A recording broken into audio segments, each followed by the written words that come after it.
بسم الله الرحمن الرحیم. السلام علیکم و رحمت الله و برکاته. امروز خواستم همراه شما عزیزان درباره پیشواز حاجیان که این احترام حاجی است و یا ریا و خودنمایی است صحبت داشته باشم.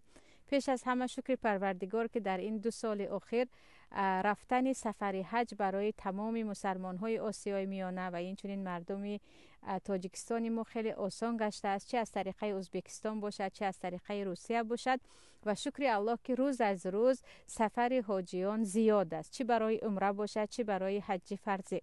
ولی جای تأسف آور این است که برابر این که صف حاجیان زیاد شده ایستاده است، ریا و خودنمایی هم دارد روز از روز زیاد می شود. برای همین بیاید همین موضوع را یک کم وسیع‌تر ببینیم. پیش از همگان می دانیم که حج از رکن 5 گانه اسلام می باشد و الله حتی میگوید و اتم الحج و العمره لله، حج و عمره را برای پروردگار انجام بدهید. برای همین بعضی از علما عمره را هم فرض میگویند، حتی عمره کردن را هم فرض میگویند و یک مسلمان وقتی شرایط حج رفتن دارد و عمره کردن دارد حتما باید حج کند و عمره کند. یگان کار در دنیا، چه از مکتب سازی باشد چه از راه سازی باشد چه از فقرا کمک کردن باشد، برابر حج و عمره شده نمیتواند. پیامبر صلی الله علیه و سلم میگویند العمره الی العمره کفاره لما بینهما و الحج المبرور لیس له جزاء الا الجنه. از این عمره تا آن عمره گناههای شما کفاره می شود و حج مبروره که بدون آلایش و گناه و ریا و خودنمایی انجام می دهید به جز جنت دیگر جزای برای آن نیست. و حدیث دیگر در سنن آمدگی هست که پیامبر می گویند صلی الله علیه و سلم شما بین حج و عمره همیشه در تواصل باشد، یعنی عمره کنید بعدن حج کنید، حج کنید بعدن عمره کنید، برای اون که این عمل ها هم فقر هم کمبغلی شما هم گناه های شما را تازه میکنند، چگونه که آتش طلا و آهن را از کیرها یا گفتیم زنگ ها تازه میکند. عمره کردن و حج کردن اصلا سبب کمبغلی نمی شود وقتی ما به خاطر الله آن را انجام دهیم. فقط مشکلی در این است که عزیزان وقتی گفتیم ما باید حج کنیم عمره کنیم، هر یک نفری که گفت من به خاطر الله حج میکنم، پولم رو صرف میکنم، وطنم رو ترک میکنم، خانوادم رو ترک میکنم، عمره میکنم 2 هفته و 3 هفته حج میکنم 1 ماه و 20 روز، او وقتی برمیگردد علل خصوص از حج فرضی مثل کودک تولد شده از مادر بیگناه برمیگردد، اما به شرط آن که تو نیت خالص داشته باشی. میروم و برمیگردم که مرا حاجی گویند، من هم دیگر آخرش به صف حاجیان میدرایم، به حاجی هاشی همراه میشوم، مرا پیشواز میگیرند مثل رئیسان کشور. این نیت ها در شما باشد، شما از همان دقیقه که نیت کردید یگان ثواب نمیگیرید. پروردگار هر کسی که عمل را به خاطر مردم انجام میدهد آن عمل و ثوابش را به خود همان مردم وا میگذارد. برای همین نفرانی که میگویم ما به حج میریم ان شاء الله امسال سفری عمره من هست، یقین بدانید که باید خالص نیت باشیم، عمره امان هم حجمون هم برای الله باشد، ریا از قلبمون گم شده باشد و نگوییم که برای حاجی شدن یا همسایم حج کرد یا خدای من عمره کرد یا این محله همه حاجیان چرا من نه. این نیت ها باشد شما یگان ثواب ندارید، در نزد مردم حاجی هستید، در نزد پروردگار هیچ ثوابی هم ندارید. اکنون بگذاریم مسئله دیگر، مسئله پیشواز گرفتن حاجیان که هر روز صفشان زیاد شود. خیلی گفتم حاجیان زیاد هستند الحمدلله، فقط مصیبت این است که پیشوازگیری حاجیان به یک درجه غلو و از حد گذرانی رسیده است. پیامبر صلی الله علیه و سلم میگن انزل الناس منازلهم، انسان ها را به قدر و قیمتشان برسانید، یعنی هر یک انسان را به قدرش نگاه کرده احترام کنید و جایش بیاد. پیامبر صلی الله علیه و سلم رو به رو به حضرت عمر تعریف کردگی هستند که هر جای تو هستی شیطان از آنجا میگریزد، به حضرت ابوبکر، به حضرت بلال، به حضرت علی که تو اصلا از اهل کبر و تکبر نیستی، رو به رو تعریف کرده صحابه ها هستند. اما جایهای هم هست که پیامبر صلی الله علیه و سلم وقتی مرد را از حد زیاد تعریف میکند میگویند قطعت عنق اخیک، گردن او را شکستی یا هلاکش کردی. یعنی تعریف از تعریف فرق میکند. یک کسی کاری خوب انجام داد، الله برکت دهد، کاری خوب کردی، انسانی فایده آوری گفتن خیلی خوب است، اما از حد نگذرانیده. وقتی ما از حد زیاد یک نفر رو تعریف کردیم، اون انسان هم در قلبش تکبر پیدا می شود، هم خواه و ناخواه شیطان به او وسوسه می کند که تو از دیگرها بالاتر هستی، تو یک ممیزات فرقیت داری.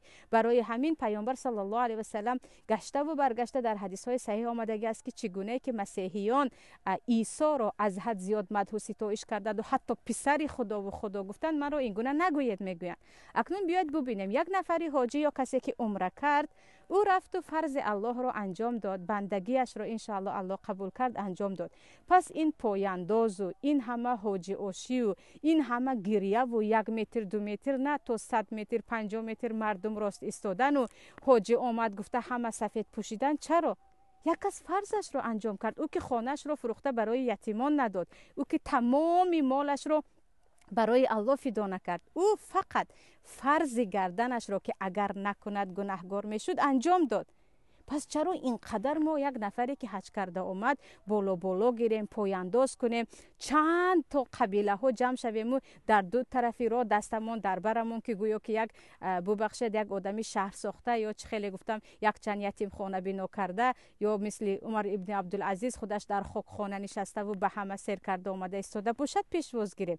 این از حد گذرانیدن است. ببخشید این کارها سبب شده ایستاده است که بعضی حاجی ها 2 هفته رفته عمره و حج کرده می آیند و دیگر میگن من حاجی ام، همه چیز رو از دیگر ملاها خوبتر میدونم، یا میگن من حاجی هستم به من چیزی نگوید، دیگر همه کار من حلال است، یا من دیگر گناهایم بخشیده شد. این رو مردم ما میسازیم.